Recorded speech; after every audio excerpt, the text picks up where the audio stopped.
Ito nga pala yung update ng Mamala Falls dito sa Sariaya, Quezon. So parang medyo mahirap pumunta ngayon dito kasi may mga kahoy na landslide dito sa baba ng falls. Oh. Ito yung falls na kahit tanghaling tapat siya is napakalamig ng tubig. So hindi natin kakayanin maligo dito ng matagalan. So parang tubog lang yung magagawa natin dito kasi yung tubig dito is napakalamig talaga.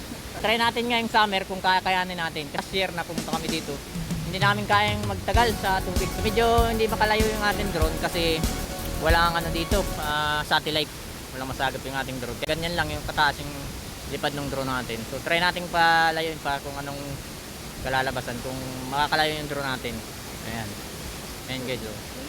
Medyo masukal siya kasi nagkaroon ng Mass altitude reached. walang satellite masagap kaya hindi makatouch yung drone natin. So paikutin natin yung drone natin, tingnan natin yung buong paligid dito sa Mamala Falls. Dahan-dahan lang. Ayan.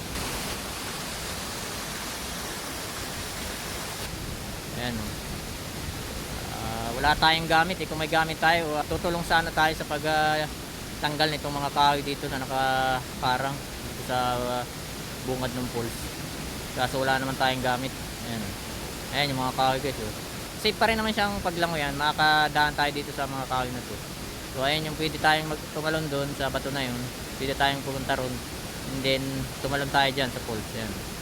So marami rin yung pumunta rito kasi kita namin yung daan.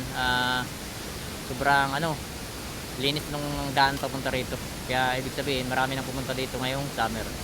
Ayan guys. So ito lang yung update ngayong summer dito sa Mamala Falls ng Sariaya, Quezon.